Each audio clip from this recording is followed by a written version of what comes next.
game for Gamelord that he would, on that RE, be trying to find picks.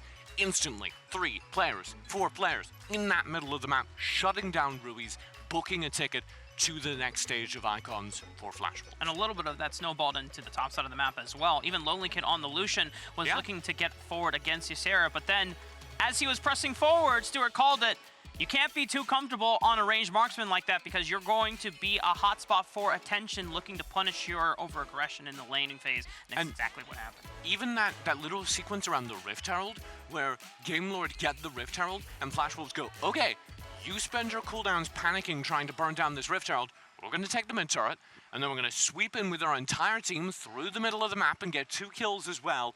That is the Flash Wolves that I love to watch. This is why Leonard calls me boring. That is the coolest gameplay to me, and I think that if Flash Wolves are able to keep this up, they're going to go very far in the tournament. Gamelord deserve credit for getting this far, for playing so well, and for giving European fans even a little bit of hope that they would be able to compete in this. Yeah, you have to look back at what Gamelord did to get here, right? When they played against Furious Gaming, they played some of the best games that the 3rd seed was able to produce. And this was a Furious Gaming squad that took a game off of Nova Esports. So just to understand the credibility, how far the merit of taking down that particular team from LATAM goes. But now it is Flash Wolves, it is Nova Esports representing Group A, and we'll be finding later on who is going to join them as well. That's right, and just to jump onto that, this is still Icons. This is still a global championship here, and Gamelord definitely impressed everybody here with what they were able to pull out. Unfortunately, we will have to say goodbye to them, but that is,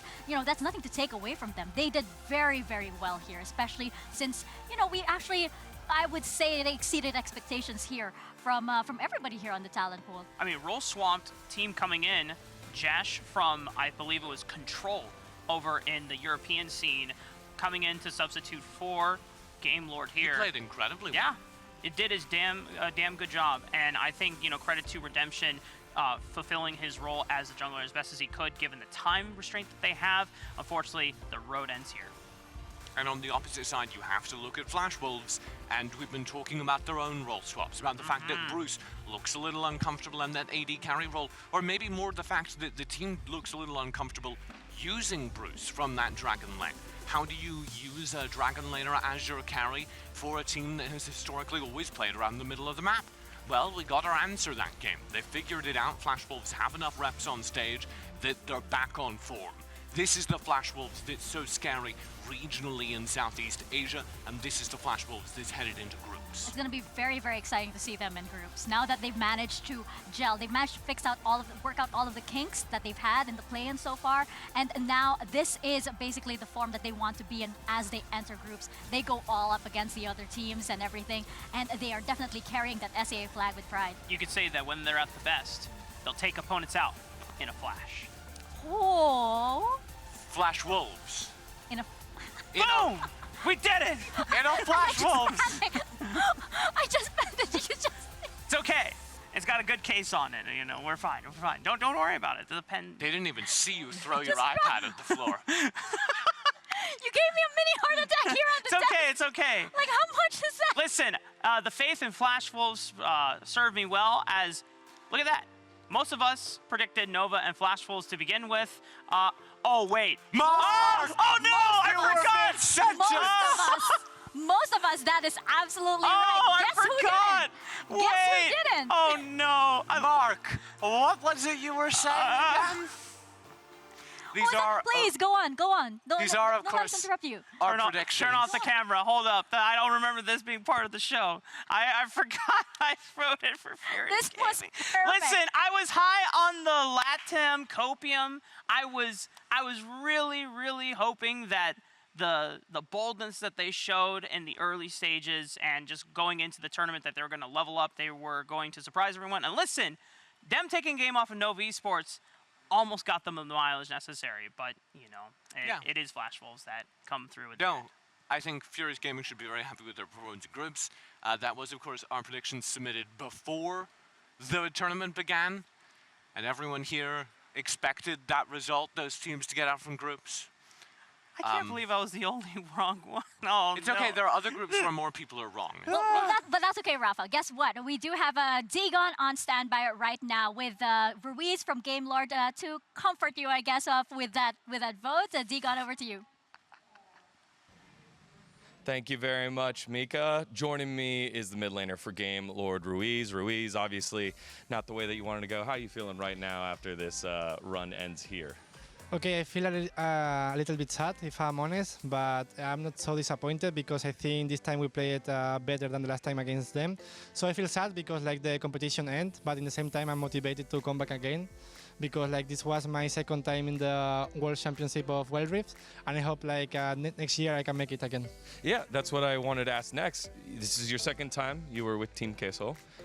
What did you learn from that experience that helped you this time? I think like, I don't know, like I feel the experience was the same, do you know, because it's like you are going to play with friends one game, do you know, and that experience is really good. But I think like the nervous in the stage, like before I was so nervous in the stage, you know, I couldn't control. But I don't know, with the time and like with the experience, I'm like getting to feel better, do you know, in the stage. Yeah, all right, and you know, knowing that this is the last time that we'll see you here, kind of wanted to give you the opportunity to talk to your fans because you've had a ton of EU fans, especially after your win yesterday. What would you like to say to them? I say to them like thank you for like cheer us and thank you for support us in the bad times, in the good times, and like nothing to say. Thank you to you guys. I give my heart and we really tried our best in this last match. We really wanted to win. Like the first match was really close, if you can see, because we really tried, and the second match they just played better. Thank you for cheer us. Thank you for cheering me always, and I love you all, guys. There it is. Ruiz, thank you so much. Congratulations on making it here to this point, and I'm sure we'll see you again in the future. Okay, thank you to you. Bye-bye. All right, next up we have RRQ versus USG. Don't go anywhere. Don't go. All right. Okay. Hey. Nice to meet you guys.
Welcome back to Icons 2022, and up next we have RRQ versus USG, and I am actually very, very ready indeed, as you guys might see right up onto your screens. Of course, right now we are expecting that. My predictions, by the way, I just have to share this and point this out because I think it's pretty obvious. I did vote for JDG and RRQ to get out of this. I am standing by that all the way to the end, of course. And literally standing by it. Literally, yeah. Oh, she's got the drip. She got the RRQ drip. Yo, hang on. I want to talk to the manager. Where's my drip? Yeah. I already tried this, Mark. we don't get jerseys. That's right, that's right. But this is definitely going to be one of the spicier matchups of the day. I mean, you guys mentioned that this was one of the matches to watch out for. And we were talking about the bottom lane in that last match. This lane, it's even more exciting. All about the middle of the map. You like duels? We've got it. Tatsuki playing against Helios after both of them had all-star performances in their last couple of games. Yeah, and just look at the stats that we're seeing right here. And Rafa, we can hear them right now. And I think that loudest voice that you're hearing right now is Helios. And he's just shouting, "Let's go!" and giving out these loud cackles. And it's what we were saying at the top of the pre-show in the content piece that we had profiling Helios. He was very calm. He was very soft-spoken. He was very humble. You hear him on stage, he's like, "Yeah, let's go!" You know, he's speaking in Tagalog. He just replied to you. He just replied to you. What's up, homie? But yes, TJ, this is going to be the match to watch out for. And this is basically, if Helios is feeling it, it's going to be RRQ. If Tatsuki is feeling it, it's going to be USG. Well, I wanted to talk about those stats that we just saw, because you can look at the kill participation, and you might be like, oh, the KDA is wildly different. Helios, many more kills. But Tatsuki actually has like 75% kill participation there in the second slot. So yes, Helios is getting more kills. Tatsuki's getting more of his team's kills. And I think that is a really good way to illustrate how these two teams play. Tatsuki and Unsold stuff want to wait till the late game, want to slow the game down, last as long as possible. And so the 3-4 kills that Tatsuki gets during the key game, that's what matters. And he's going to play the auction, scale into the late game, win there. Over on RRQ, we're going to explode into the early game. It's Helios on Rakan. It's as many team fights as they need to win the game. And it's going to be down to their ability to force that versus Unsold stuff. And RRQ, you talk about the AP Rakan, I mean, that was one of the things that led into that miracle game that they took off of JDG. That's in the right. First place. I was a little distracted because they're singing once again. It's they unclear what's being sung, but it's being sung. Yeah, the vibes are immaculate back there. I want to be a part of it. They came out and they're shouted, "Let's go!" They've already got 5 players and a coach. Sorry, he wanted to join. He wanted to join. Yeah. I think you have to wait until I just want a next jersey, man. I'm just trying to slide my way in. You know what? First up, what's your prediction for this? I mean, it better be RRQ if you do want that jersey. Mark. Producer, No. what was my prediction? Hang on. No. Okay. He had a moment of doubt. His entire jersey life flashed before his eyes. Listen, I gaslit myself into believing that I had predicted Flash Wolves since the beginning of the tournament, because I predicted them at the top of the day. But then when I saw the Furious Gaming logo showing up, like, what? I don't even remember what I had for breakfast Mark made this prediction. I love that you totally forgot about it and you're setting yourself up so like, much has happened this past week. It's hard to keep track of these things. Well, I definitely know where I'm standing. I do have the jersey ready, and I believe that these two teams are very, very ready indeed, as we can hear them. So, Kangas, Stewart, we're going to toss it over to you for RRQ and USG. Thank you, Mika, and everybody on the desk. Rafa, I gotta say, they have 5 players. They have a coach, but I don't think they have a cheerleader on stage. Yeah. I feel like maybe we could get like a hype guy, like Rafa up there, just singing with them. He's got a great voice. I could do it as well. Let's go. RRQ. Well, I think we need somebody on USG to balance it out right there. And I still think they got cool jerseys too. So I'll take USG say. But of course, this is another elimination match, everybody. That's what today is all about, as well as the rematches. WJC versus WCS, and RRQ, of course, getting the better of this matchup last time around. Yeah, last time around it was about the Helios and the Chaz show. We can call it, Helios on the Z, Chaz on the Kha'Zix, the double assassin. No, I think his name is Chazix. Oh, I'm pretty sure they changed the name of the champion in the game after that performance. At least the SEA fans. Well. At least the SEA fans changed it. It flows pretty well. But it'd be interesting to see how USG adapted to kind of preparing coming into this draft and coming into this game, because last time it was RRQ pretty much dominating USG, and at the moment we have 3 Chinese teams that are going through to the group stage.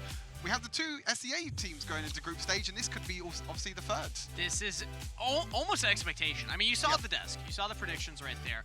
3 across the board for RRQ. This would be huge for USG to pick up this one. And also huge for the region. Japan is a region that made it to the quarterfinals at Horizon Cup last year. Made it out of the group stage Don't there. remind me of that, please. Yeah, I know. They They were beat in the Queso group last with time. Team Queso. That was quite rough. And Sengoku are still in the group stage as the number 1 seed. But we already have some historical context for this region doing well at international events. But still, the expectation for SEA and for RRQ, Filipino representatives, man, they are a scary team. So let's start catching up on what they've been drafting so far. We see a lot of standard picks there. The Qeon and Tatsuki specialty actually banned away. Yeah, Tatsuki did play it twice as well in the previous series that they won. So banning that away is going to be the Jace first pick. It's funny that USG actually banned away the Rakan as well, because that was what Helios played, and that's the game that they took against JDG as well. We were kind of watching it as well. We were seeing how aggressive and how crazy Helios plays, but to be honest, Helios can play like any sort of champion, and you know, he quoted himself, you know, he's an aggressive player. He's a player with a lot of confidence as well, so he can play what he can. Named after the son of a Greek god, I believe that was it. I forget which pantheon that's from, but one of them. Helios, either way. Cool name. But yeah, you look at the 3 bans on USG, you're like, oh, those are all Dragon Laners. No, they do flex those around, but we do see the Kazakhs locked in for Mai, so Chaz will not get that signature pick, as well as the Ziggs, which I still think, I hold firm, Ziggs is, in my opinion, the #1 priority champion at Icon so far. I have seen too many damage charts with Ziggs like twice as much as the next most damaging champion, so I'm liking what USG got so far. I like it. They're denying away the Kazakhs from Chaz, so Chaz is not going to be picking it up. Getting 3s on a champion that he's known to play as well. He's played it quite a few times. He has already played it in this tournament as well. The Galio coming in as well. So there's a lot of lockdown at the moment from RRQ. We're not really too sure where the champions are going to be going at the moment. It could be a mid lane Jace. It could be a Baron lane Jace. There's a lot of flexibility on RRQ side. But it's a classic combo, right? Yep. The Camille, the Galio. We've seen this since Season 1, since Season 0. They go in with the Hextech Ultimatum, lock it down, and then Heroic Entrance on top. And with something like a Ziggs, and even a Kazakh's Corki, these are all squishy members on the side of USG. So when we look at this team that likes to scale, likes to play very slow. I mean, we just saw Flash Wolves put USG in that same bucket, right? They go for these late game style of gameplay. You might just get destroyed early on. Like, you can get dove very easily with this kind of comp. And that's the thing, you know, hookshot with Camille is easy access into the backline. Hextech Ultimatum as well can easily lock down the Ziggs, and that's kind of what you need to do against the Ziggs, because as you said, you know, if Ziggs gets untouched, if Ziggs can just throw his bombs in the backline, then you're just going to do as much damage as possible. But when you have backline access like the Camille, like the Galio, you can easily jump onto the Ziggs. It's going to be hard for them to kind of disengage as well. I think USG needs some sort of disengage now. Maybe a Brom could be pretty decent, and Alistar could also be a good option as well to kind of knock that Camille away from the Ziggs and Corki to protect them. There are a lot of melee champions, but they're going for the Wukong instead, presumably up into the Baron lane. Corki Ziggs still kind of flexible depending on which lane matchup they want. But RRQ, okay, I was going to say they don't have a lot of AP right now, but they're going for the TF Lee Sin. Yes? Who's playing duo lane? Oh, is this back to the TF bot lane? It could be either TF bot lane, or it could also be Jace. I mean, we've seen a very, very little bit of Jace bot lane, which I don't really too like myself. I mean, Jace does have the range form, just have a possibility to carry as well. But I don't know, it could be the TF at the same time. We have seen TF Dragon Lane in past metas. It's been a while. I haven't seen this in a long time. So, but based on this right now, it looks like that's it. USG locking in the set as their final pick. You said they needed Peel. You said they needed something to stop all this dive. I'd say Set and Wukong do a decent job. Yeah, Wukong can disengage with the knock-up, then Set can use the ultimate to maybe knock out Camille away. That's what I want to see from Cars this game. I don't want to see the engages. I want to see the disengage from Cars. You know, taking Camille away, taking the Lee Sin away. You see how much dive the RRQ have. You know, they have the TF Destiny as well that can dive into the backline. The Camille, the Lee Sin, the Galio. RRQ comp just tells me we want to go in. We want to play aggressive. We want to get on top of that Ziggs. This is what I think of when I think of RRQ. When I was asking all the SEA casters, you know, what's the identity of all the different teams in the region? I know yada yada, second best region behind, you know, WRL. and they said RRQ, the coolest thing about them is that they just play crazy. They do all kinds of stuff. They're like a grab bag of fun when you watch them on the rip. And this comp is fun. Look at the Galio TF and how much they can get around the map. A Jace and a Camille, probably both getting Hull Breaker. Well, maybe not as much the Camille, but I imagine the Jace will get a Hull Breaker, pushing these side lanes. USG, it's like a Rubik's Cube. Like, how do you solve this? You have to, like, put the puzzle piece together. How do we defend against this really odd comp? It's all about the disengage, really. I feel like for Unsold Stuff Gaming, they need to make sure that the Ziggs is safe. I think if Ziggs is in the back line, I think if Ziggs is throwing out the bombs, then they have the potential to win this. But like you said, with RRQ's aggression as well, and it is going to be TF in that bot lane as well. Starting off with a Ruby Crystal, so I'm not too sure if it's going to be AD TF because it doesn't have Rod of lethal Ages. tempo, I think you still just go full AP with this pick. Unique from RRQ to start off their last series in the play-ins. A reminder, the winner continues onto the group stage at Icons. The loser is packing their bags and heading home.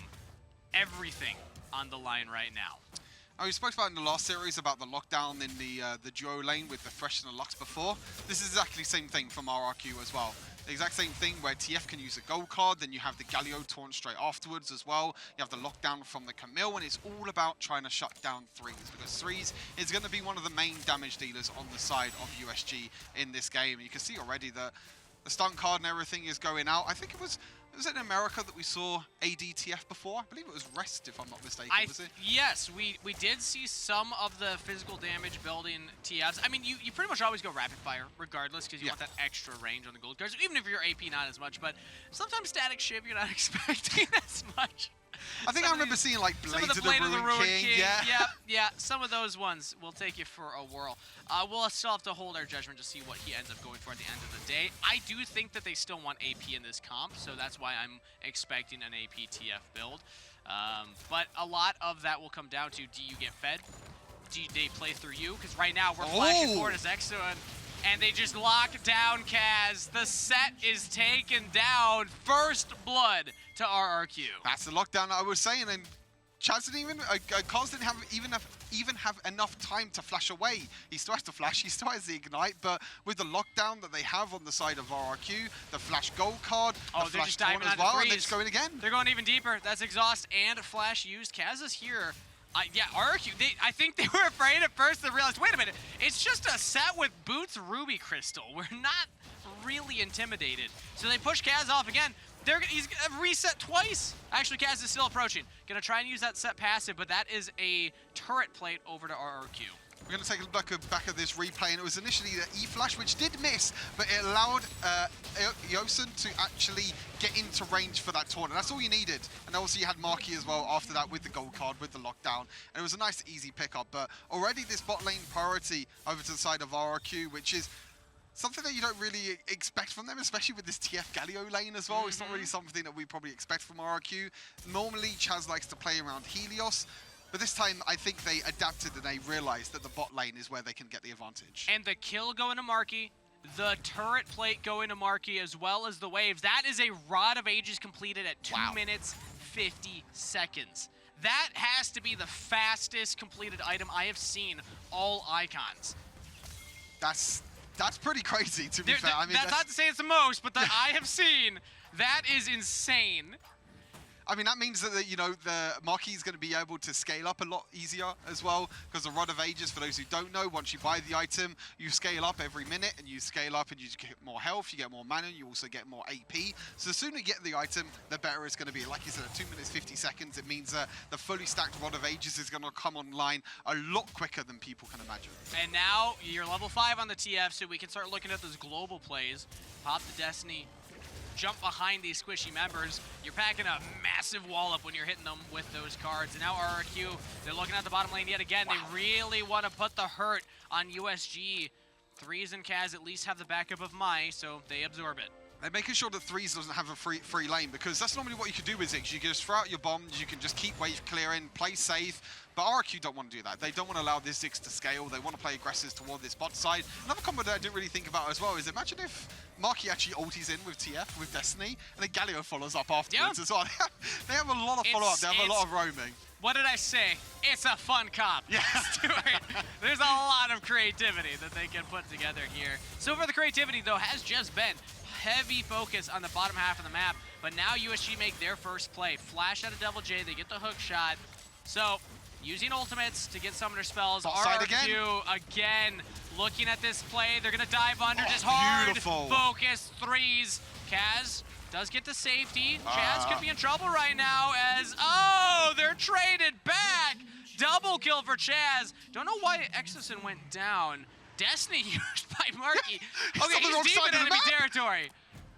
What is he doing? He's on the wrong side of the map. Exhaust goes down as well. I think he's just dead. He's got the flash over the Dragon Wall. Okay, flash followed by Tatsuki. This is huge from USG. This should just be a kill for Corki. One more auto. There we have it. USG successfully answer back, but Devil J once more. Hextech Ultimatum immediately down onto Tatsuki, who is just out of mana. There's no hope. What a strange series of events.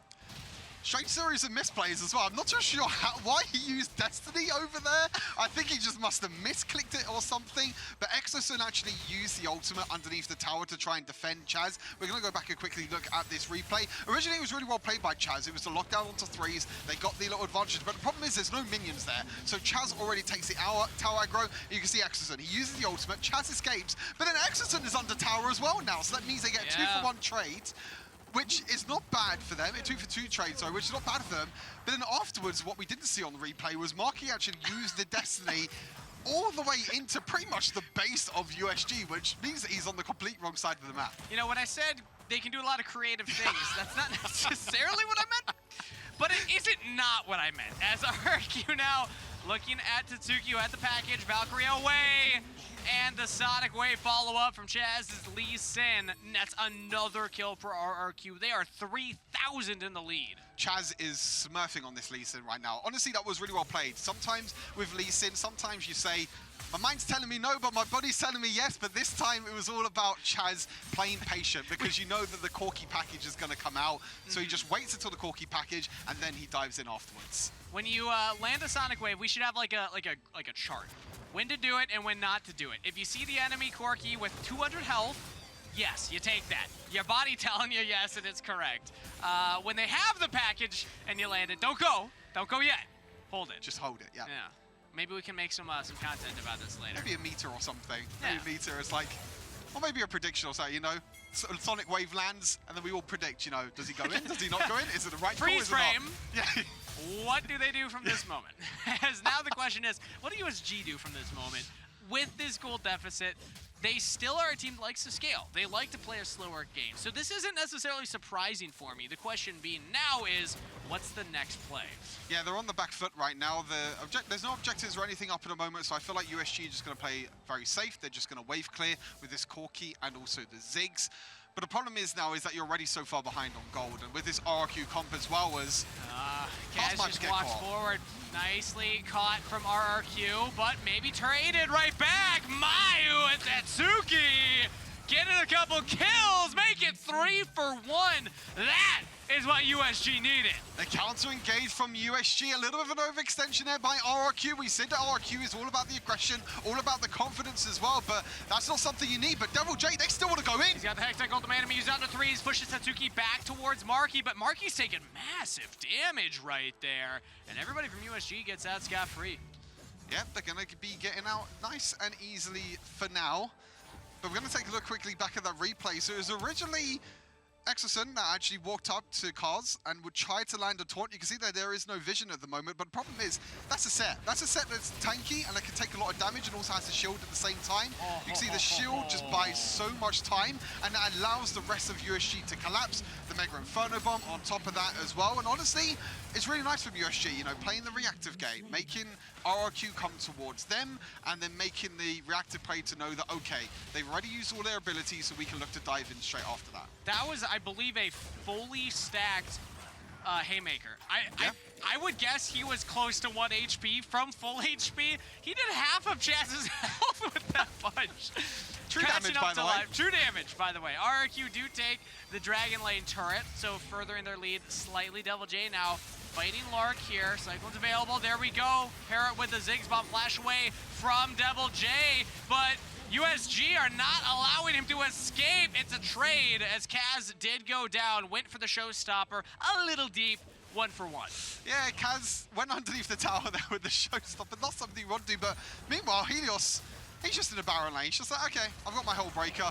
I can just play really easily, and I can push down this tower. That's what he's going to do, but Tatsuki is there as well. But USG are not stopping his bot sides. Oh, Exocen flashing forward with the taunt, and Marky with the Destiny. This is what you can do. Nobody expects a third champion to suddenly appear after the Galio flash taunts. So USG, they don't get the turret and they lose another kill. USG don't respect the global presence that RRQ has from the Destiny, from Exocen as well. There's so many ways that RRQ can get around the map. That's the crazy part about this comp, and that's what you said. They can pretty much do whatever they want at the moment with all of the roaming that they can do. But now that the Rift Tower is up, RRQ looks to be able to take this for free as well. But USG, you can see the bot lane tower as well. So low on health, they couldn't get the tower in the end.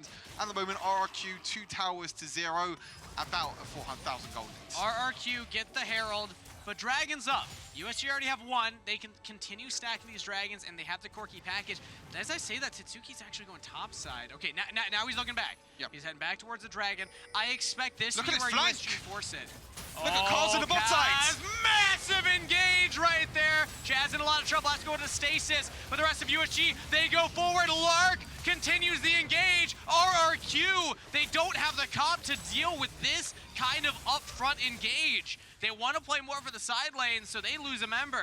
Beautiful flank by Kaz. I'm not too sure how he got onto the enemy side of the map, but he recognized that Helios was in the bot side. He was pushing out the wave, and then Kaz just wrapped all the way around. Protobell ultimate on top of Chaz, and that's the jungler down, but they're not going to be able to take Dragon from this. Wow, surprised the USG didn't just hard commit onto that. I mean, the only way for RRQ to stop you there is just committing the Hextech ultimatum from Devil J, but they don't have the heroic entrance to back it up.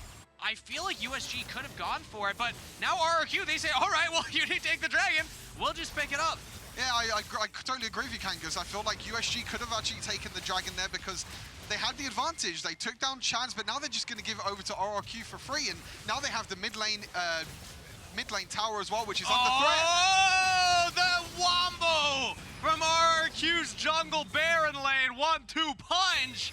Sonic Wave lands. Hook shot forward. Wow, RRQ are so fast on that trigger pull. As soon as they find an advantage, as soon as they find a window, they go in. They do not hesitate at all. They took down the Dragon. They got the wombo combo, like you said. Lark and May did go down. They're going to use that Rift Tower toward the mid lane tower as well. And there were moments where you feel like USG had a little bit of an opportunity to come back in. They were winning team fights, but they just didn't take any advantage out of it as we take a look back at the replay. Yeah, watch this. The Sonic Wave lands, and Mai's like, no, he's probably not going to take this, right? Okay, remember that graph? Remember that graph? Go you in. take it! You take those ones when you got Devil J behind you, at least. Exactly, you got Devil J as backup behind you. The kick as well actually knocked up both Mai and Lark, and it's a beautiful double kill by RRQ. And honestly, USG, I still feel like they should have gone for that Dragon because they took down Chaz, they had the vision control around the Dragon, even though it is a little bit risky because some of the members were low on health. But to be honest, when RRQ already used so many of their ultimates, you know, Devil J didn't have the ultimate, Exocen didn't have the ultimate, you feel like they could just burst it down really, really quickly with their comp, and then they could just back off, but they just play it passive instead. But now catching up to live, I mean, what could have been did not happen. USG now need to find a way to get themselves back in this game, and flash from Exocen gets the flash out of threes, but the hard engage continues, and that is a kill picked up from RRQ. Looking for more. Heroic entrance lands. Tatsuki the gold card. Sonic Wave, does he take it? Okay, it looks like we're leaning on the don't take it side of things for Chaz right there, but RRQ will still be happy with a pick onto the Ziggs. And the crazy thing is as well is that Mai was actually the one that played Lee Sin twice when these teams last faced, and Chaz was the one that actually played Kha'Zix twice. So now Chaz is like, okay, I'm going to pick the Lee Sin and I'm going to show you how to do it. That's and a he's flex doing right perfect. there. He's the big flex. That's 6, 3, and 4 at the moment, the most gold in the entire game. As Omo calls it, that psychic damage, or maybe that was Grant, I don't remember. One of the SEA casters says that psychic damage right there. As Kaz, big engage onto Chaz. Mai under the turret. Doesn't have the damage quite yet, and now Helios with the big flank on the chase! Under the turret, double kill! Beautiful flank by Helios there, just diving underneath the tower. The stasis comes in from Chaz, and there's nothing that USG can do about it right now. They're nearly 10,000 gold behind. RRQ are in full control, and honestly, Kangas, it's going to be a struggle for USG to come back into this game. They don't necessarily have these crazy late game scalers that guarantee them a win fight around the 20-minute mark.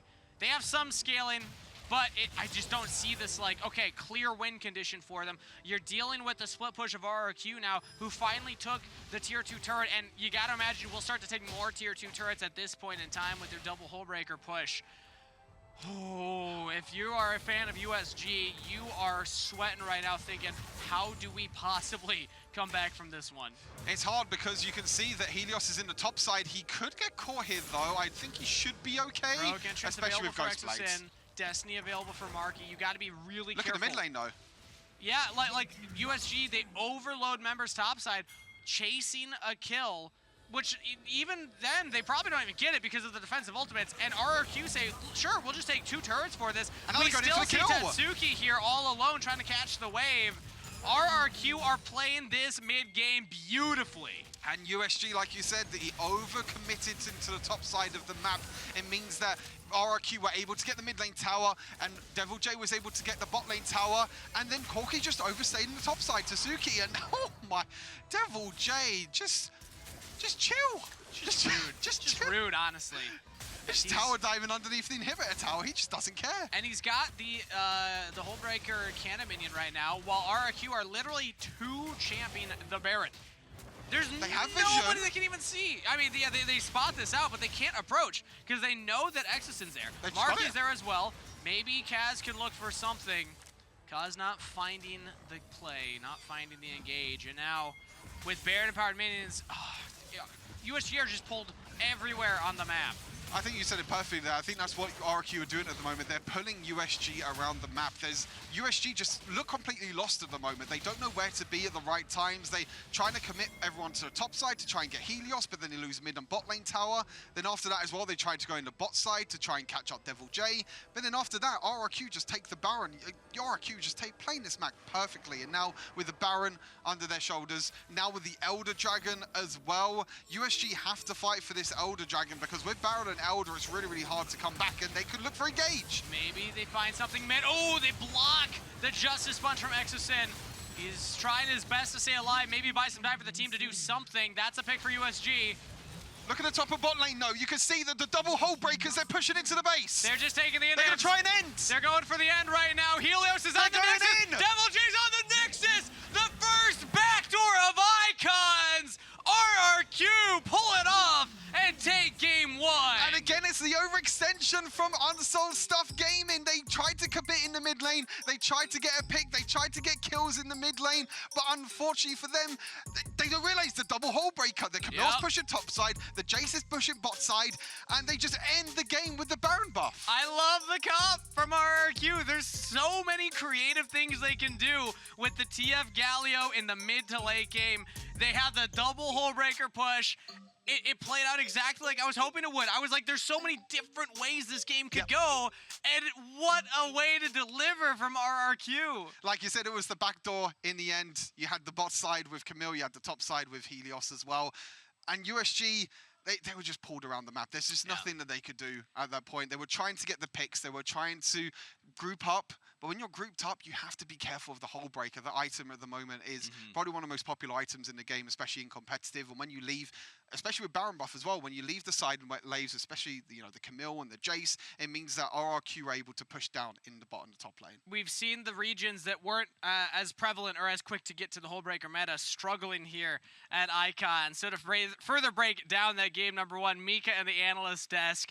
What a weird way to end the game of Wild Rift. I have the jersey ready, and they are that much closer to the group stages. RRQ. Now, TJ, you looked at the draft, and this was like, you made a reaction right off the bat. Yeah, this is something we actually haven't seen in a while, but once I identified what RRQ were doing this game, I thought about the way they won that game around Rakan earlier, and it all made sense. I saw the code of the RRQ matrix. They're playing pick comps. This entire tournament for them, RRQ has succeeded when they have a ton of individual engage tools. This game, it's Lee Sin, it's the Twisted Fate Gold card, it's the Hextech Ultimatum, it's the Galio taunt. And every single one of these kills is going to come from some combination of those spells landing onto a single target in succession. So there you see, any player who gets caught out by those stuns is stunned for a minute. And that minute is more than enough time for them to get a single kill. And as soon as you get that single kill, you can play through the side lane. You can push down a turret, which is where that hull breaker that Stuart was talking about becomes so important. Apparently, we see the secrets of RRQ here. You have to rub Kaigu's head. Yeah, it's like a crystal ball, and then you see the strats revealed. These You look see so the outcome. weird on the... we were cautious about it. Let's try. There's too much do it. product in my hair. Guys, stop. There's too much product in my hair. It doesn't have the same effect. Honestly, if you want good luck, rub Kangus's head. Oh, yeah. In fact, Kangus from the casting booth, you mind if you run over here real quick? Get over here! Get over here, Kangus! We'll be waiting. Anyway. Well, yes, RRQ, that is their secret. They do rub Kaigu's head, and we do know that these strats are, of course, you know, built into the mind palace of the coach himself. It's really interesting because, interestingly enough, Unsold Gaming, they also do have a League of Legends pro as their coach. So it's nice to see these two sort of like masterminds go head to head. But I do have to say, Exocen, I loved it. Get in here! All right, hang on. Yeah. There you go. You rub the head. I feel like we've got a very lucky I can't reach. I'm too broadcaster. tiny. Hell I'm too yeah. tiny. Thanks, I can't Kangus. even get the rub. He owes me one. I'll You're gonna spot have you later. bad luck now, I'm sorry. Your luck's over. Oh no! I have this jersey here. No. I mean, we both predicted Rex, You should right? have rubbed the jersey on his head. I mean, the jersey on this. Is that like double the luck? That's a. Perhaps.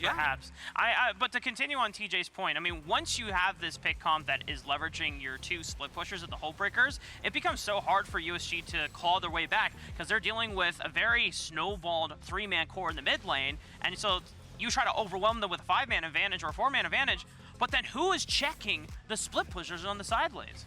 Nobody is, Mark! And that's what happened in this game. You have players building Hullbreaker, a Jace with Hullbreaker in your side lane.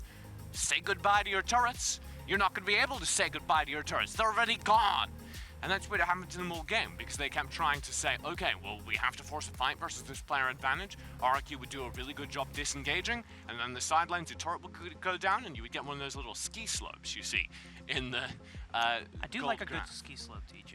Really? Yeah. Oh, yeah. Where do you That's like to go nice. skiing? Back home in Utah, actually. We have great resorts. And that makes a lot of sense. Yeah. Yeah. We don't get a lot of that in SEA. Well, you should come to the United States. Obviously. Yeah. Oh, well, Come skiing with us. Yeah. Okay. It'll be great. The vibes there, absolutely immaculate. sure. But the vibes here, of course, are also as immaculate because RRQ, you heard them. They were so energetic. Oh, it's beyond immaculate. It is beyond immaculate. And Helios himself. Helios was cackling. That's the word for it. Cackling Yeah. the entire Because- match. He kept being in these positions where he's like, I guess I just take a turret. I guess I just get a kill here. I'm behind enemy lines. I guess I got a double kill. I guess I'm still alive. Haha. And it was because USG were just being taken apart by this spread out map pressure.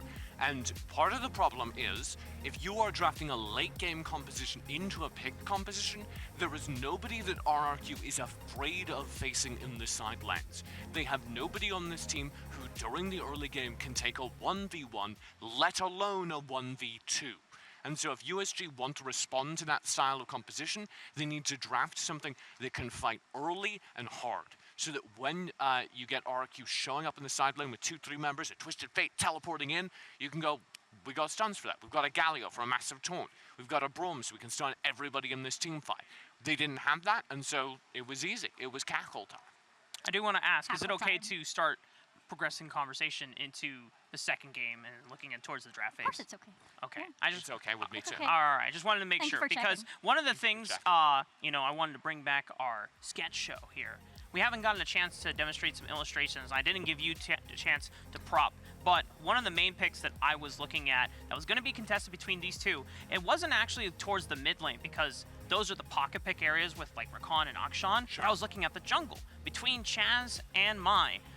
some of the highest pick rates so far is that Kha'Zix, that assassin, and it's been such a contested jungler for most of the teams here, which is why I wanted to get a read here to see what kind of Kha'Zix games we're going to see. Are we going to see the Gladzix games, or are we going to see the Sadzix games? Aww. He's so sad.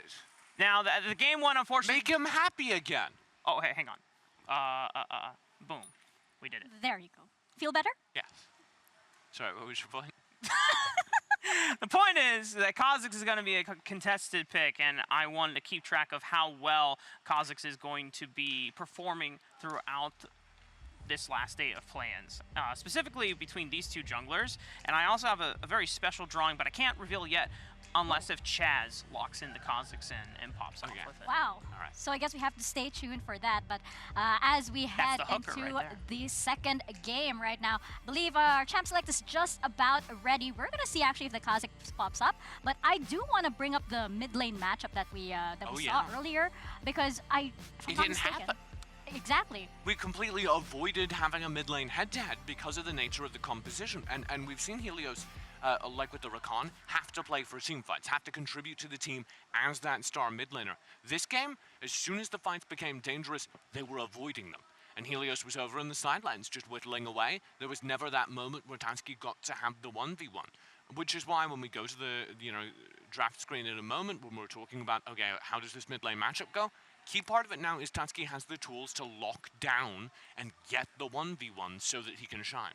Yeah, but also, if I'm not mistaken, Tatsky is usually on a Jace, which Can play Jace, yeah. which Helios managed to steal away from him, and I A was ban actually, and a pick at the same time. exactly. It's like, let me take away, let me try and see and steal away your champion. But it was interesting because, of course, Helios, he does favor the assassin champions, and Tatsky, we actually see him more on like at least in their region, more on the Garen, more on the Galio, more on these heavy hitters that we have, and not so much on the assassins, which I think was Helios flexing a little bit. Yeah. I'm gonna take your champion and I'm gonna beat you with him. And then now going into game 2, he's probably gonna say, okay, now I'm gonna go back to what makes me feel comfortable. Well, I think it depends what kind of composition USG run, right? Because brink of elimination, it's very unlikely USG are going to take a massive swing and play for the early game, which is kind of what I'm laying out as their ideal path forward.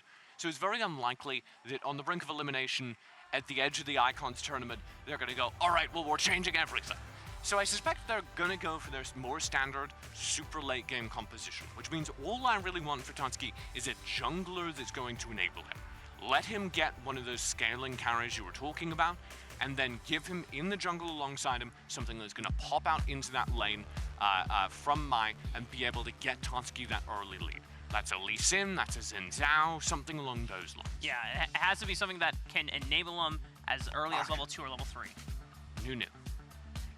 Whoa. Yeah! See, Played it regionally, played it in the Japan Cup. Right now, though, we're seeing the Yuumi band first and foremost, followed by the Singed, and I think these are probably pretty much given, given what we've seen so far here at Icons. We were talking on Twitter actually before the event. We were both kind of flying on the same day, and we were like, "Oh no, our cats are so upset, and they're complaining about being left behind." We're leaving the cat behind every game. I know, we even here on Icons. Yumi's crying. We don't. Oh no! Don't She needs do a that hug, to me. dude. I'm a cat mom. Don't do that to me. I don't even think Yuumi has that high Yumi's of so sad. a win rate at Icon so far. We've seen it, I think it's either been at least split down 50-50 or below 50% win rates. And part of that is because the games where Yumi is let through, it is teams that are saying, we don't care if you let Yumi through. She is that dominant that the only time she's on stage is when teams are ready for her.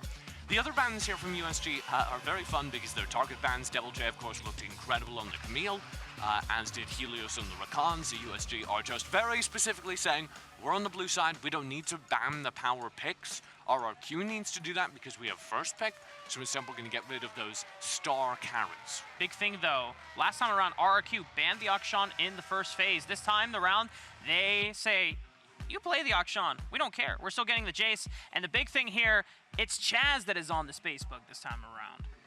Do you want to pull out your tablet? Not yet, not yet. Not yet, after the game. He's got to pop off. If he Okay, pops after off the on game. it, then I've got the special drawing for This it. is, of course, one of Chaz's favorite picks, Mika. Of course, and the Chazix may actually, carry RRQ to victory here. So I'm wondering actually what USG are thinking. They are thinking the Akshan. Is it gonna work again? They're thinking, time to swing, time to go in. Going rogue. We've seen Tatsuki play this pick and it's looked really good. Of course, Akshan is kind of a sleeper pick here, a very hard scaling carry, which means if you get early gold onto Akshan, he will win the game for you. And that fits with the way USG like to play. You can see their entire draft so far pointing towards the late game. This is very reminiscent of a Flash Wolves draft, for instance. The thing is, Flash Wolves are very, very good at denying opportunities during the early game. You saw them versus Game Lord not give an inch. Sure, you can have a Cloud Drake, you're never going to do enough damage to get a gold lead. And that's what was different. RRQ were finding picks. They have the tools to do that again this time with the Kha'Zix and the kill lane down bottom. That Lux can be so aggressive early. This Jax lock-in for the side of USG doesn't necessarily fit the playbill of that early aggressive agency you were looking for to really snowball Tatsuki, which means that it's up to Tatsuki to actually open up the map, to find the advantages himself so that he can open a path for Mai to become that late game scaling. Which we've seen him do before, but I'm going to say it bluntly, I think that is a very tall order. It is very difficult to play Akshan well enough that you get a lead in lane by yourself. Especially into a Jace. It is so easy for Jace to play that matchup, knocking away the Akshan when he gets close, bullying the Akshan at range from Shock Blast. Akshan's arms very short, can't quite reach the wave a lot of times. So I'm kind of worried for USG. I think my best hope is that we see Kaz pull out something that's going to run really aggressively and provide that support. Without it, I think RRQ have the tools they need to get a repeat performance. You got to get something that can roam to the mid lane early on. We saw Kaz pull out really strong performances on things like the Galio, Gragas in the past as well. RRQ actually want to deny one of those champions as well. The Kaz Alistar going the way of RRQ this time. Yeah, Nexusin plays a really good Alistar as well. So this fits in. It's the kind of early game pick that works very well with Lux. I assume that's going to be an AP carry Lux played by Marky. And the game plan is simple. Alistar goes in, lands a Pulverize, the knock-up, and you hit the Pulverized target with the Light Binding. That's a guaranteed kill. Especially if Kha'Zix is in the area, you get that kill every single time. I do love this Alistar pick on Exocent because I love seeing him on, heavy engaged champions, because I think that his mid laner tendencies do tend to come out when he is on those heavy engaged champions, and that's exactly like the kind of push that RRQ do build around. And right now, wrapping up the final picks on the side of USG. Okay, so Gragas is going to have some fight starting tools. Darius has some early game fight starting tools. USG need to get those carries into lane with Tatsuki, into lane with Threes, into jungle with Mai, and earn those key carries early gold. Otherwise, RRQ will pick them apart during the early game. Because you have an insane range advantage for RRQ. Poke is the name of the game when it comes to the mid game. J-Shock Blast and Lux Light Binding, because if you can whittle down USG from a long range away before they get in range to engage, it's over. But if USG can last to the late game, they have the tools to win team fights, and they would want nothing else. In their elimination game, one loss away from being knocked out of Icons, they have their bread and butter. The type of composition that made them so deadly in the Japan Cup, all they need to do is land that late game team fight. Well, we're going to see if USG can indeed stay alive in this tournament, or if RRQ will wrap this up. Kangas and Stewart, take it away. USG from the WJC on their elimination match right now. Backs against the wall, down in the series, and 2 must-win games ahead of them, and they're going back to what has worked for them in the past, Stuart. Yes, they're going for the Akshan, they're going for the Jax, and these are 2 champions that they used to beat Stamina yesterday. So we're going to have to see if it's going to come up with the same, how could you call it? Just bring it up with the same victory, because, the Akshan did get banned in the previous game, did get banned in the first game, but now RRQ feel like, okay, you know, we can let the Akshan go through. We know what to play against it. And you know what they've done? They've just gone for the full lockdown, you know, the Alistar and the Lux. So if Akshan ever wants to dive in, you have to be careful because the Alistar can just head you straight back. Yeah, it's terrifying for Tetsuki to actually go for these plays right now. But maybe they go for a level 1 play very early on. Oh, they're going for the wave instead. They don't want the kills. Interesting decisions right now from USG. They're going for a full... This is something we saw like way back at the very beginning of Wild Rift, where the entire team goes to mid lane and shoves it, and then kind of goes around the map together. It's been a while since I've seen a team go for this kind of early game. I think we've seen it a few times from like 1 or 2 teams really in the playing stage, where you get the mid lane control, you push it in, and then it allows you to just rotate around the map. And what that does, you basically share the experience. So you share the experience, and then you get a little bit of control as well around the river. So maybe you can put some deep wards down, try and get some vision control of the enemy jungler. It didn't really do too much in that instance. They just went to mid lane, they just went to bot lane, they cleared the minion waves, but nothing too crazy. As you see on your screen right now, we are in a tech pause. So as we investigate the issue for that, the reason behind it, hopefully it does not take too long to get back into the game, because you see the face of RRQ. I think that they're in high spirits, hoping that we can get back in this one. I don't know. 2 games. I think that's what we're getting right there. Just all it's going to take is 2. Yep, just quick 2-0 like the last time these two played as well. I kind of like RRQ's comp as well. Chaz going back to the Kha'Zix as well. It's comfort on both sides, right? Yeah, it is. Yeah, it's definitely comfort, and it's a priority pick on both sides. You need to make sure that you take that away. The Ziggs first pick, in my opinion, was a little bit of it's risky because we saw the Ziggs in the last game, but the problem with the Ziggs the last game is it got shut down really, really early by RRQ. They focused down on the bot lane. They made sure that the Ziggs couldn't have a safe lane, couldn't farm up to the late game. And at that point, when Ziggs is behind, it's really difficult to scale up and poke down in the late game.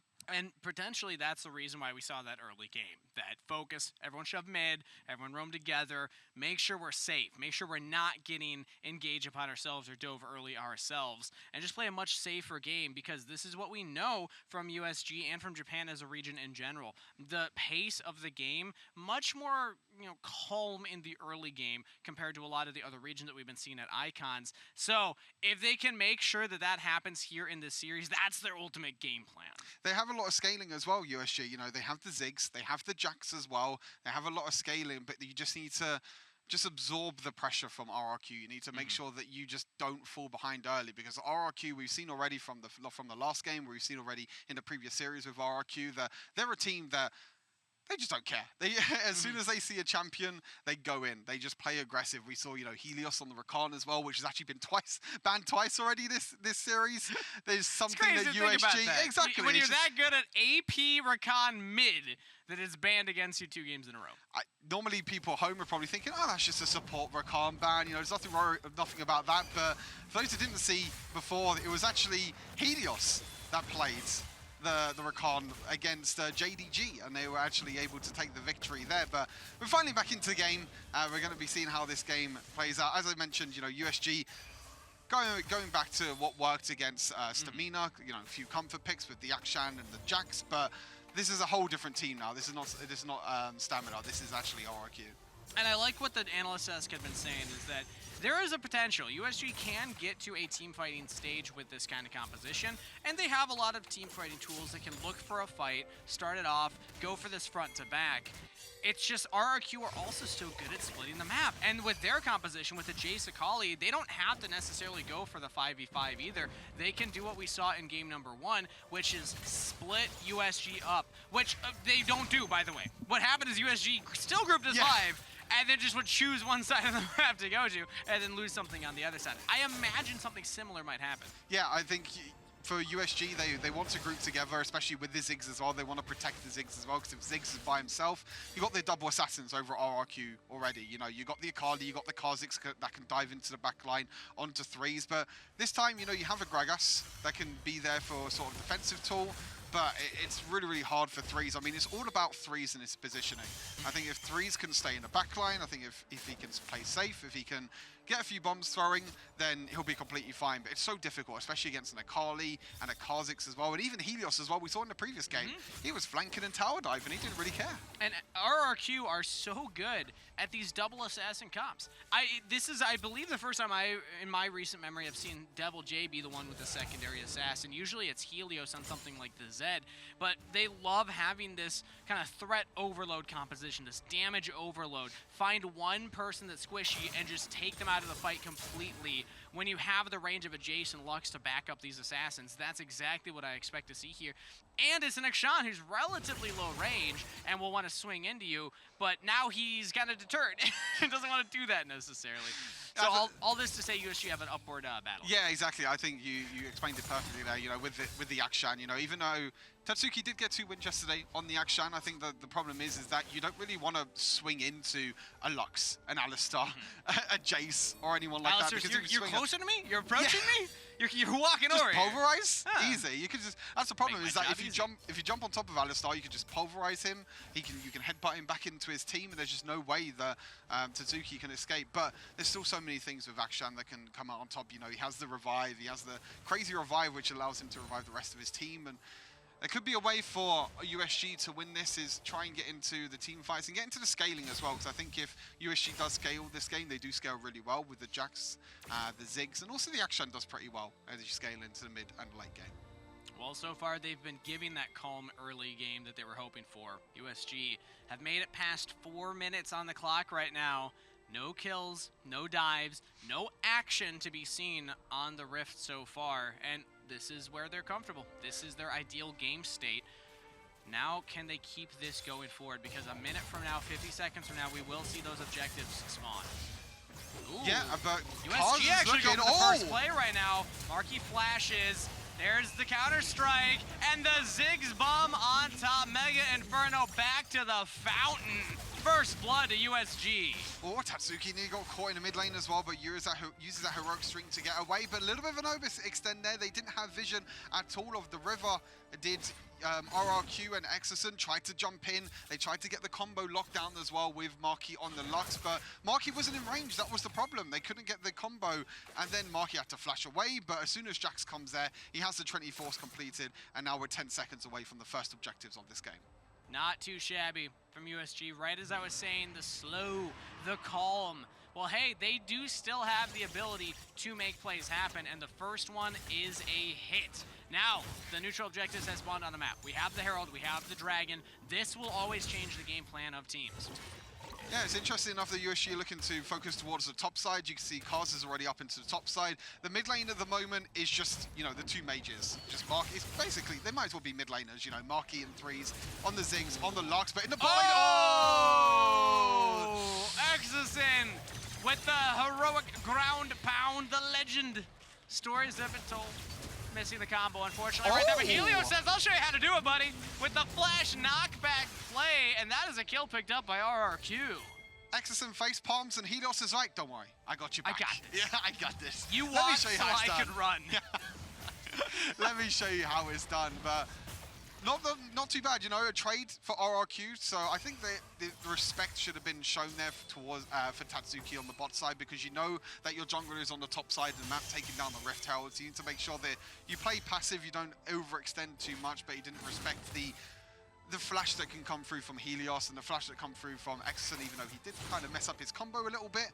But they still got the kill in the end. And meanwhile, it was USG that pick up this Rift Herald. But so now it's all down to USG. You know, how are they going to use this Rift Herald? I believe it was They dropped it mid.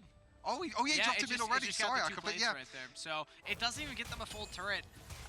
Not the ideal use of the Herald. You usually want to get the full turret cracked there. But going back to that play before, Helios, he's just making a reputation for himself as a mechanical player. The thumbs on this kid are just insane. So, hey, if you like watching some high-action Wild Rift, keep your eyes on Helios. This player has got something to prove. He definitely has something to prove, and he's just so aggressive as well. You know, he said as well in his little interview that he had before as well, you know, that he's confident and he's aggressive, and he lifts up the team as well. He's a sort of player that's very vocal. He likes to be very vocal. He likes to lift up the team as well. But he said that everyone's a leader on this squad. You know, everyone's on the same page. Everyone, you know, if one person goes in, they're all on the same page. They like to play aggressive as a team. And that's what I love about RRQ, is their aggression.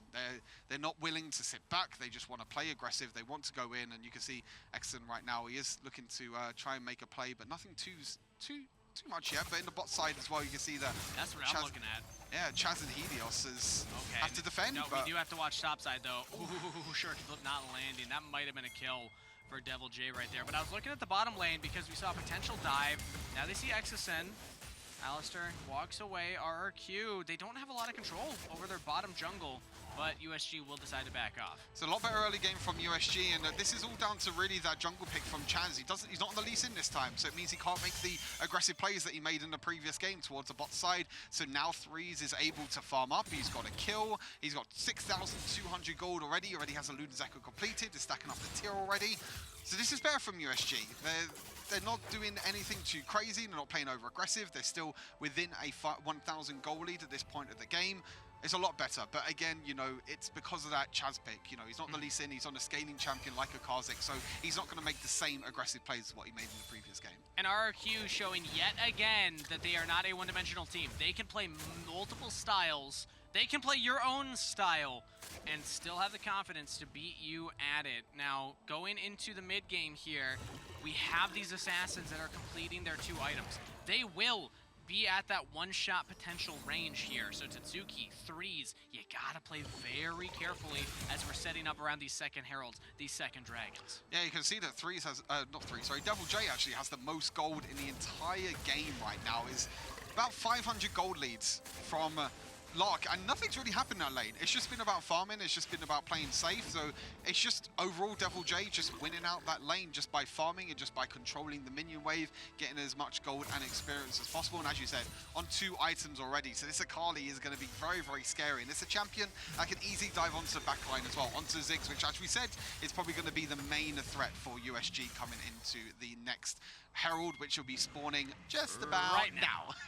Held on the table. USG quicker to the trigger pull around it right now as they have multiple members here, but RRQ, they are grouping too. We can get a full 5v5 here. Yeah, we could get a full 5 versus 5. We'll have to keep an eye on Devil J and Chaz on these assassins. Can they get into the back line? You can see that they're currently split. Chaz is in the pit by himself at the moment, but they're just going to go on to Darius. Lark in trouble. Protobelt's away, has the barrier, just going to wait till the very last second for it. They're baiting RRQ in. Devil J doesn't use the flawless execution towards Lark, instead uses it to safety. And Mai's counter-strike there was actually huge. It actually saved Lark's life because Devil J was trying to get Lark low enough that he can use the second part of his ultimate on Akali and go in with the perfect execution. But the problem was that Mai was able to use the counter-strike to actually stun Devil J, and that means he had to back away instead. But meanwhile, while this is all happening, Tatsuki's pushing the bot side, and they're pushing in the mid lane as well. Yeah, that was a turret trade across the map for the Herald, and 2 turrets for 2 turrets through the extended play due to the focus mid and Baron lane from each team respectively. We're at a very even game state at 10 minutes 45 seconds. Yep, USG are playing the map a lot better this game. They're trying to take objectives. They're trying to split up the map a lot better than what they did last time. In the last game, you can see that they were very grouped. They were scared to split up. They were scared to, you know, use the champions to full effect in terms of, you know, split pushing and everything. But now, you know, they got Tatsuki with the whole breaker, with the Blade Ring King finished as well. They can also use the Darius as well to try and split. And you can see Tatsuki's now in the top side of the map. He's going to try and take that tower as well. 2 mid lane towers gone down. A bot lane and a top lane tower either end, as you can see in the feed right now. You can see that Tatsuki's trying to take that top lane tower, He but takes him so fast. yeah. And now they're on the dragon, but oh, everybody just dives right onto Lark. The tanky frontliner, Darius, doesn't get the reset, but he got a lot of damage onto Exosin. USG in trouble, Mai very low. There comes and Devil here J. comes Devil J, the assassin Baron laner with a double kill to start off the fight.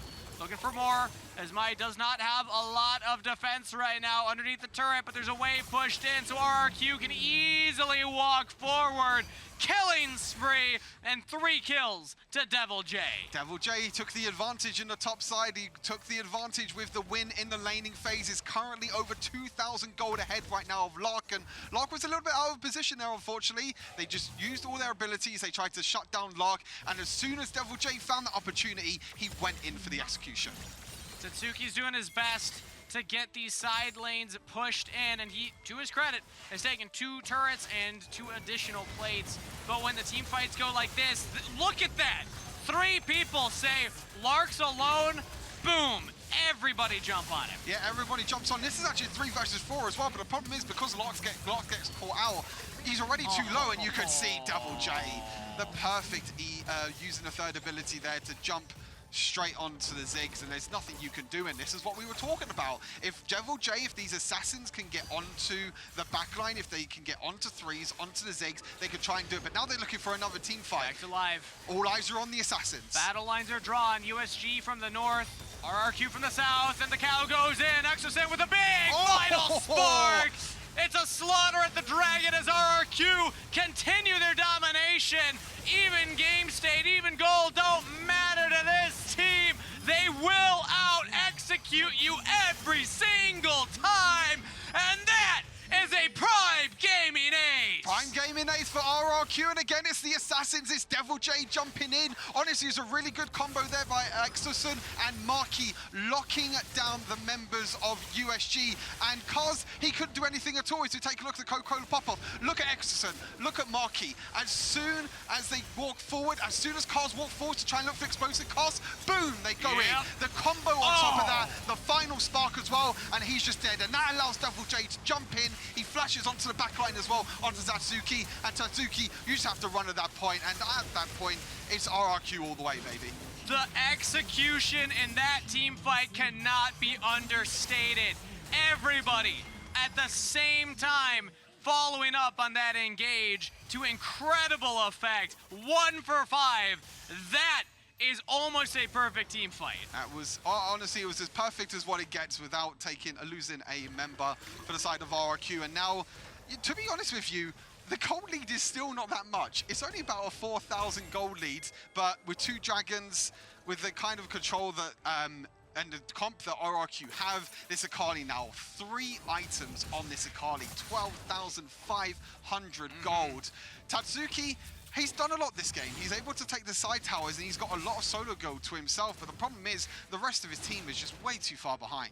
There's a little move in professional arm wrestling called the top roll, where you take the opponent's knuckles. I feel like Devil J's got strong knuckles right now. You had to bring up arm wrestling, didn't you? What? You had to bring up arm wrestling. Well, it's kind of on brand, all right?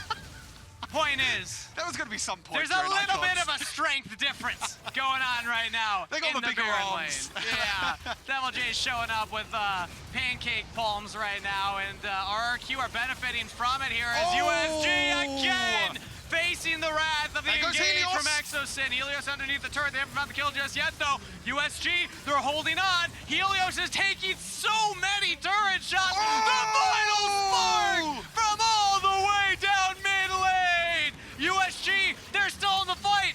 They actually trade back even. Tatsuki! They're looking for more. Tatsuki, can he chase him down? Exosin and Marky, they're all alone. Tatsuki's invisible. He's camouflaged. He sees nobody's binded. Now the re-engage. Devil J's there. Unstoppable for RRQ. Devil J under the turret. God's in trouble. Devil J in the smoke screen. Unstoppable. RRQ come up absolutely huge. The team fight was so back and forth. It was so close. It was 3s actually that somehow survived in the backline. We're going to take a look back at this replay. It's originally Kaz that tried to go in, tried to get the engage, but Marky with the flash away, and you can see after this that RRQ tried to go in, but look at 3s in the backline. Look at his statue charge onto Helios. He denies the jump in. At this point, he can just stay back, he can use his bombs, he can use all of his damage, and he's able to get the kill. But then after this as well, the final spark from Marky is on point. He lands a light binding afterwards as well, and at this point, it was back and forth, and to be honest, it was really, really close for USG, but hey, that's the point of Tatsuki.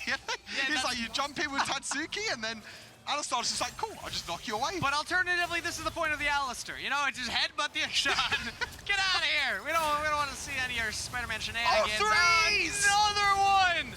Ziggs crucially picked off right there from RRQ. Exosin so clean on these engages, but can he get out? That's a reset for Lark. Qeon came down and picks up a kill. He's got the out ultimate again, so RRQ, they need to be careful. But again, it's USG that are looking to group together, looking to get the picks, but meanwhile, Helios in the bot side of the map. RRQ are just trying to take the objectives that they can. They try and take the bot lane tower, they're trying to siege in the mid lane tower, and they're just going to take this tower really, really easily. All outer turrets, all tier 2 turrets claimed. RRQ are close to 1,000, or rather 10,000 gold in the lead. They're 1,000 away from being at that number. And this game has accelerated at a rapid pace, Stuart. It was slow until it wasn't. And I think Exosin is getting a little bored with how slow it's been. I think it was just slow until the assassins came online, because that's kind of what you need to do on RRQ. You know, once the assassins have a few items, then you can just go running around, you can just keep jumping around, and you're completely fine. And it kind of goes back to that first pick, I feel like, for USG, you know, the Ziggs pick, you know. We mentioned that it's not too bad. We feel like Ziggs is a really, really strong champion, but the problem is when you first pick Ziggs, especially against a team like RRQ that like to go for this double assassin comp, and this time it's Devil J with the Akali, it's so hard to try and protect the Ziggs, especially when you've got, you know, the Gragas and you've got other champions that are not really that great. And he doesn't have the Rabbit on death cap for this fight. Ziggs not quite at the big power spike. RRQ are off of the dragon. They're looking for the picks. Light binding lands. Kaz! Almost just blown up immediately. And now the rest of RRQ go through Devil J to the backline. Massive double kill. Does he get it?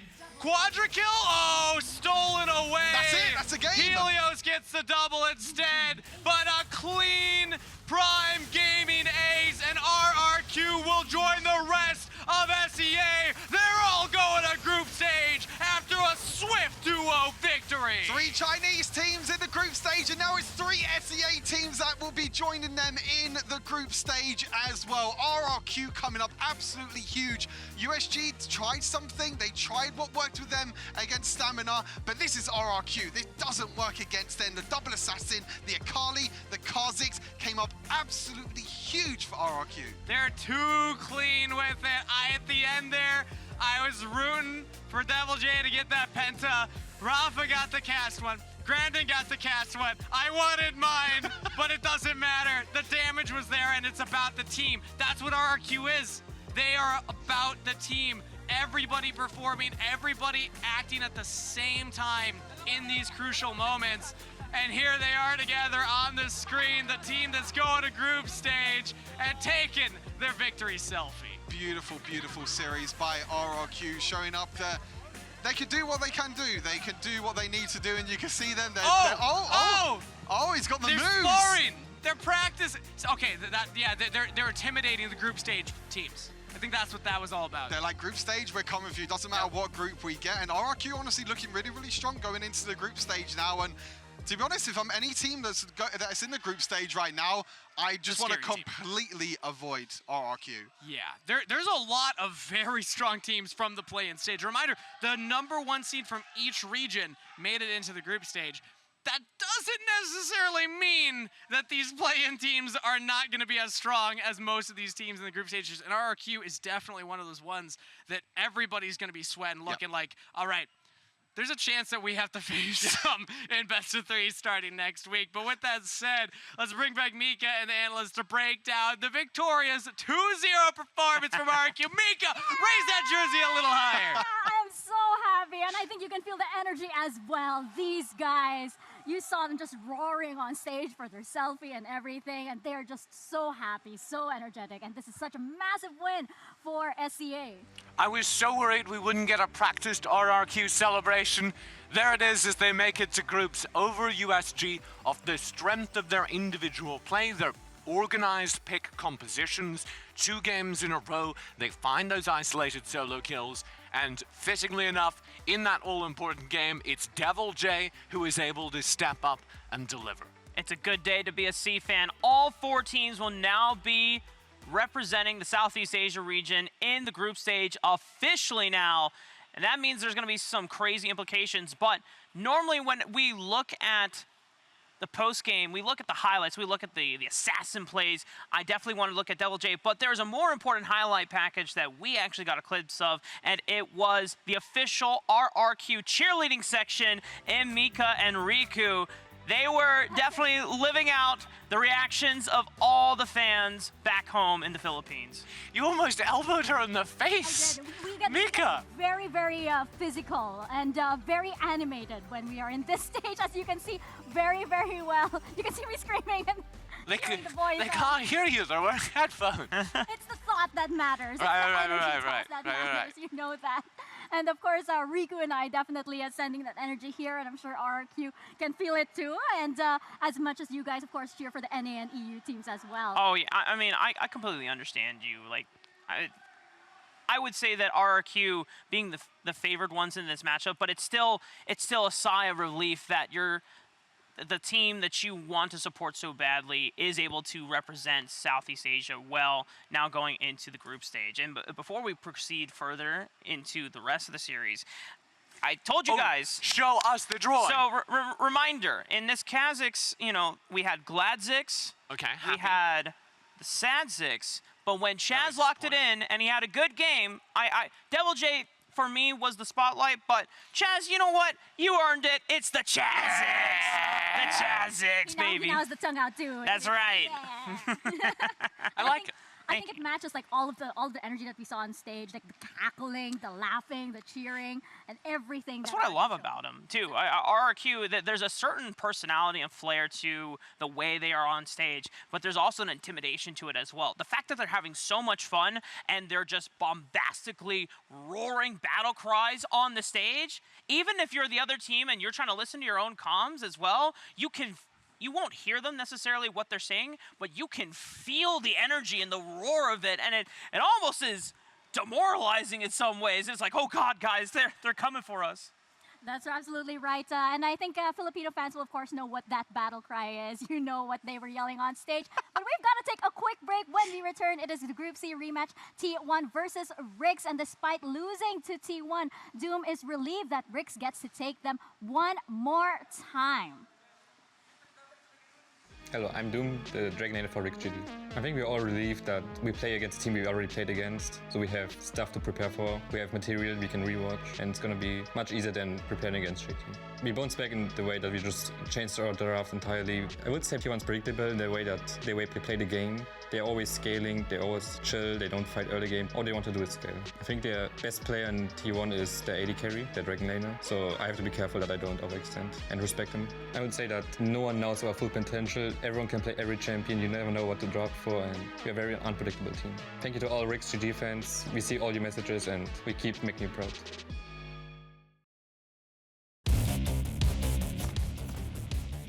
There's something about games. What you doing there gives you real chills.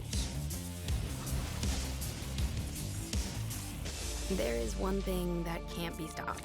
Feelings. And if you can feel it, it must be real, right? And that's real magic.